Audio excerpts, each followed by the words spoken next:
लेकिन तुझे पता नहीं कि ये किसी माँ का बेटा है, पता नहीं किसी बीवी का शौहर है। एक हमारे दोस्त हैं, बुजुर्ग हैं, उनका दामाद फौत हो गया, नशा करता था। तो मैं ताज़ियत करने उनके घर पहुंचा तो खड़े हो गए हाथ बांध के, कहने लगे हज़रत साहब बाकी सारियां गल्लां छड़ दियो, सिर्फ नशे ते तकरीर करया करो। वो जब जीता था तो तब भी उसके बच्चे यतीम ही थे, यतीम ही थे। मेरी बेटी जब मेरे घर आती थी और मैं अपने पोतों के उतरे कपड़े उसे पहनने को देता था तो मेरा कलेजा फटता था।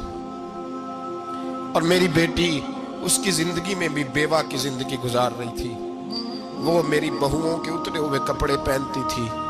कोई दुआ करो, कोई जलसे करो, ये लत खत्म हो जाए।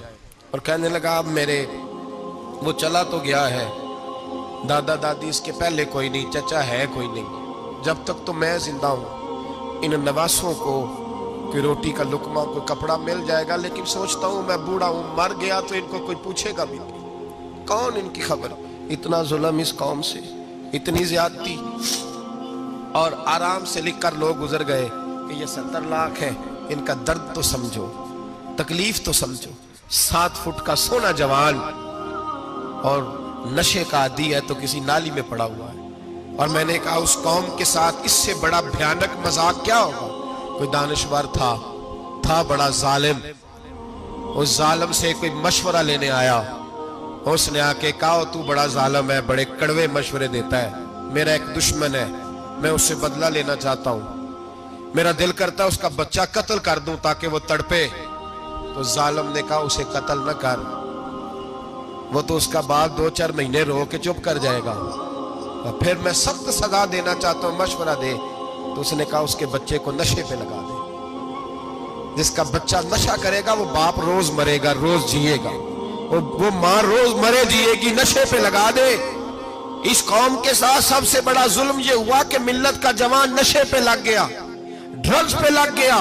इतने तबाह हालात हुए कि जवान चढ़ती जवानियां, अम्मा ने किताब दे के भेजा था और कॉलेज से वापस आए तो नशे के टीके हाथों में पकड़े हुए, टीके।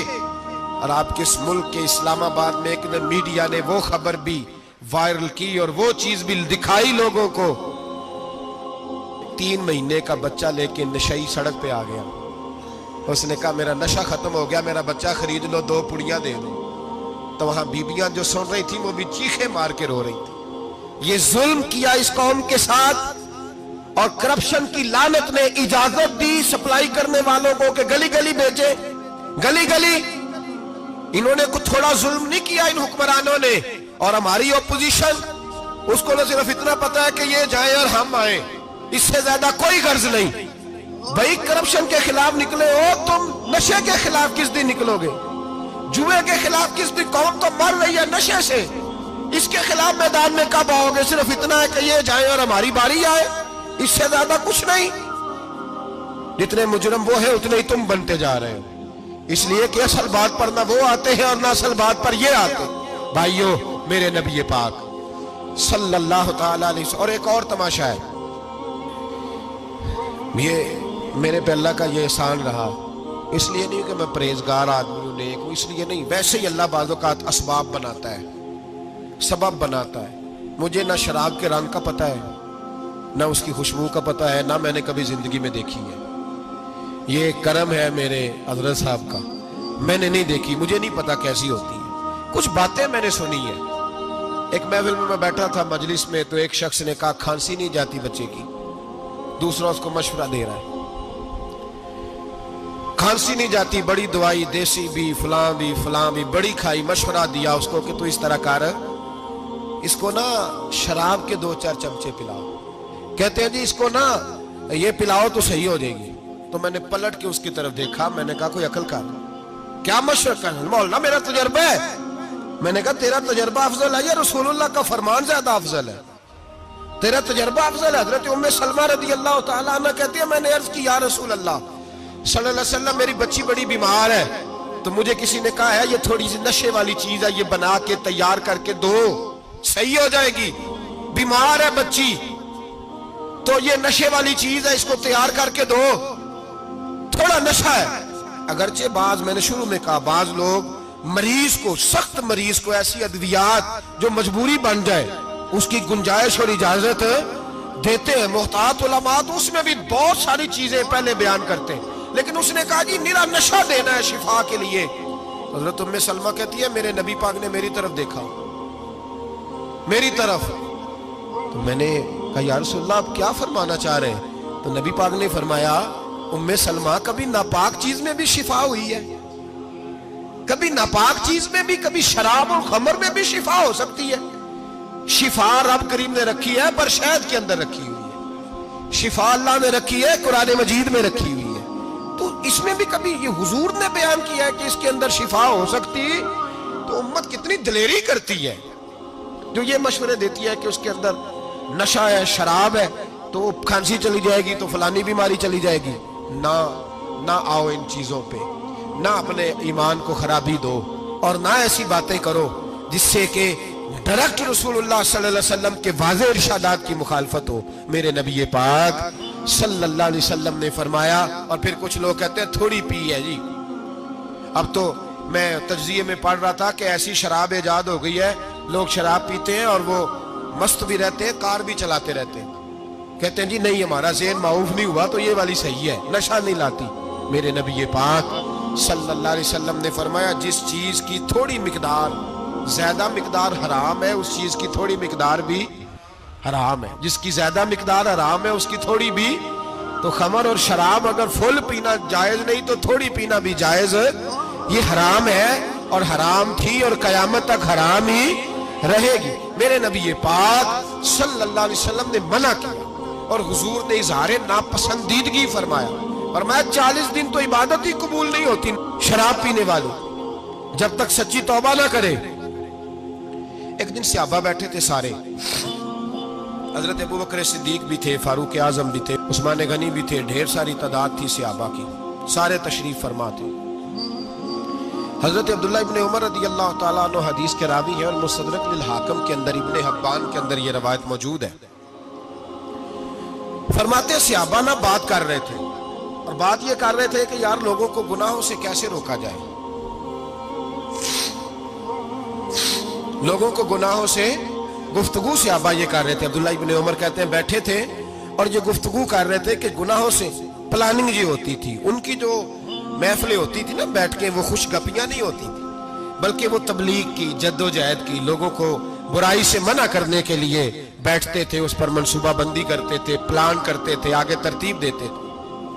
گفتگو ہو رہی تھی تو اب آپس میں بات ہونے لگی کہ کون سا گناہ زیادہ برا ہے جس پر سب سے پہلے کام کیا جائے. تو دور ایک صحابی بیٹھے تھے ان کا نام تھا عبداللہ ابن عمر. ایک عبداللہ بن عمر ہے اور ایک عبداللہ ابن عمر ہے. حضرت عبداللہ ابن عمر دور بیٹھے تھے بڑے سمجھدار سیانے باریک بین آدمی تھے.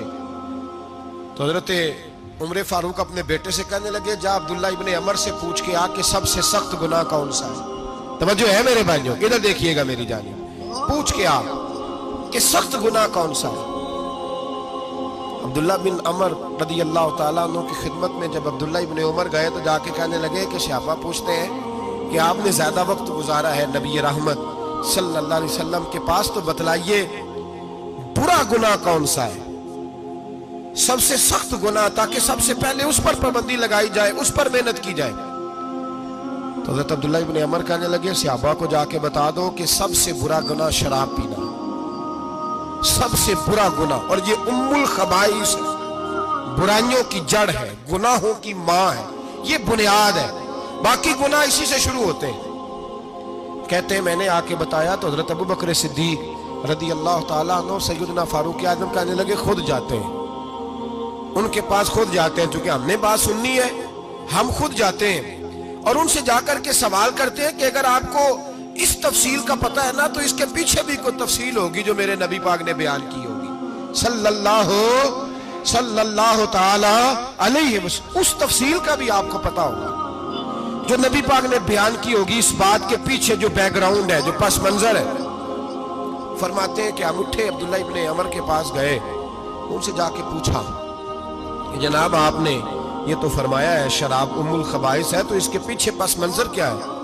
تو عبداللہ ابن عمر کہنے لگے یہ میں نے اپنے پاس سے نہیں کہا یہ میں نے نبی پاک سے سنا ہوا ہے हुजूर सैयद आलम सल्लल्लाहु अलैहि वसल्लम बैठे थे तो हुजूर ने फरमाया शराब ये नशा ये बुराइयों की माँ है। और फिर हुजूर ने एक मिसाल बयान फरमाई। नबी रहमत अलैहिस्सलाम ने फरमाया बनी इसराइल का एक वाकया है। एक खूबसूरत जवान था, एक औरत का दिल आ गया उस पर। ये याद रख लें, हम लड़कों को मना करते रहते हैं लेकिन हमें घर की बच्चियों पर भी तवज्जो देनी होगी, हमें उनके खून पर भी निगरानी करनी होगी, हमें वहां भी गौर करना होगा। इसलिए कि अगर कोई बच्ची गुंजाइश ना दे तो मेरा ख्याल है कि लड़का जुर्रत करने की ताकत नहीं रखता, तो वहां भी उनकी अम्मा से कहे कि पाबंदी लगाए, बच्ची किसी का मोबाइल लेकर के कहीं उसको इस्तेमाल तो नहीं कर रही, इस पौधे पर भी तवज्जो दे, दरख्त बनने से पहले इसकी भी निगरानी करें, यह भी बड़ा जरूरी काम है। औरत का दिल आ गया तो नबी पाक अलैहिस्सलातु सलाम फरमाते उसने कोई बहाना लगाया, किसी को कहा कि उस नौजवान को बुला के लाओ, उसको कहो कि हमने कोई गवाही लेनी है तुझसे। वो नौजवान आया, एक कमरे में दाखिल हुआ तो अगले कमरे में ले गए, वहां दाखिल हुआ तो उससे अगले कमरे में ले गई, वो दाखिल हुआ तो इसी तरह 7 मुकफ्फल कमरों में ले गई। मेरे करीम रसूल मेरे महबूब पाक अलैहिस्सलाम फरमाते, सहाबा को समझा रहे हैं मीठे लबो लहजे में, फरमाते जब सबसे पिछले कमरे में ले गई तो एक लड़का बंधा हुआ था वहां रस्सियों से, शराब का प्याला पड़ा हुआ था। और बीबी कहने लगी कोई गवाही शवाही नहीं लेनी, तुझे इसलिए बुलाया है कि तेरे ऊपर दिल आ गया है, अब मेरे साथ मुंह काला कर। तो वो जवान कहने लगा नहीं, मैंने अपने नफ्स को पाक रखा हुआ है, मेरी नजर भी पाक है, दिल भी पाक है, और उसकी बरकत यह है कि रब ने मेरी रूह को भी पाक रखा हुआ है, तो मैं ये हरकत नहीं कर सकता। पाक लोग पलीद कामों की जानिब तवज्जो नहीं करते, मैं ये हरकत नहीं कर सकता। इकबाल ने अपने बेटे को दुआ दी थी, उसने कहा था हया बाकी नहीं है जमाने की आंख में, खुदा करे कि रहे तेरी जवानी बेदाग, खुदा करे कि रहे तेरी जवानी बेदाग। कहा मेरे साथ मुंह काला कर, उसने कहा मैं नहीं करता। कहने लगी चल फिर इसको कत्ल कर, इसको मैंने बांधा हुआ। उसने कहा मैं कत्ल क्यों करूं, मेरी क्या दुश्मनी है। कहा फिर शराब पियो, कहा मैं शराब भी नहीं पीता। तो कहने लगी अब तो मैंने तुझे अपने चुंगल में फांस लिया है, अब तू यहां से बच के जा नहीं सकता, और अगर तू बाहर जाएगा तो मैं शोर करूंगी, लोग जमा करूंगी, इसने मेरी इज्जत आबरू पे हाथ डाला है, तो तू बच तो नहीं सकता, एक काम तो करना पड़ेगा। महबूब फरमाते उस नौजवान ने सोचा कि जिना भी बहुत बड़ा जुर्म है, कत्ल भी बहुत बड़ा गुनाह है, चलो अब मजबूरी है तो शराब पी लेता हूं। लेकिन वो समझा ना कि शराब तो बुनियाद है। उसने एक प्याला जो पिया, कहने लगा एक और दे दो, दूसरा पिया तो कहने लगा एक और दे दो। अब 3 प्याले 3 बोतलें शराब जो पी चुका तो खुमारी चढ़ गई। अब उस औरत के करीब जाने लगा कि मैं तेरे साथ जिना करूंगा। उसने कहा जब तक मैं करीब नहीं आने दूंगी जब तक तू इसे कत्ल न करे। उसने उसे कत्ल भी किया, जिना भी किया। तो महबूब फरमाने लगे ये कत्ल और जिना जो हुआ है तो ये शराब की वजह से हुआ है। गोया शराब वो जुर्म है जो कत्ल भी कराएगी, जो जिना भी कराएगी। और अगर आप नशई को देखें, अगर आप शराबी को देखें, तो क्या वो डकैतियां नहीं करता फिरता, वो चोरियां नहीं करता, वो अपनी ही माँ का जेवर नहीं बेच आता, वो अपनी ही बहन का पड़ा हुआ जहेज नहीं बेच आता, वो अपने ही घर में डाके नहीं डालता, वो अल्लाह के घर मस्जिद में आकर के चोरी नहीं करता। वो सिर्फ इसलिए करता है कि ये नशा, ये शराब, ये माँ है गुनाहों की, ये जड़ है। मिल्लत के लोगों याद रखो, इस उम्मत, इस पाकिस्तान के साथ जहां बहुत सारे जुल्म हुए, वहां बड़ा जुल्म ये है कि बहुत बड़ा तबका जवानों का नशे का आदी है। वो नशा इन्हें इश्क मजाजी और औरतों के इश्क की जानिब ला रहा है। वो नशा चोरियां करा रहा है, कत्ल करा रहा है, डकैतियां करा रहा है। बहुत बड़े जालिमों ने बहुत बड़े हाउस बनाए हुए हैं जिनके अंदर शराब फराम की जाती है, नशा दिया जाता है। मैंने तो ऐसे ऐसे लफ्ज सुने कि इलेक्शन के दिनों में वोट लेने की खातर सियासतदान इन्हें नशा फराम करते हैं, इन्हें बांध के रखते हैं, रोज तुम्हें पुड़िया मिलेगी, वोट हमें डालना। इतना जुल्म, इतनी ज्यादती, इतना जबर, एक इंसान के साथ खेलना। लौट आओ, पकड़ो इनका दामन, अपने घरों को बचाओ। اپنے دوستوں کو بچاؤ. جاگو جاگو امت کے لوگوں جاگو. میرے نبی پاک صلی اللہ علیہ وسلم کے کلمہ گو لوگوں کو بچاؤ. ان پر اگر سختی کرنی پڑتی ہے تو کرو, پیار کرنا پڑتا ہے تو کرو, محنت کرو, جدوجہد کرو.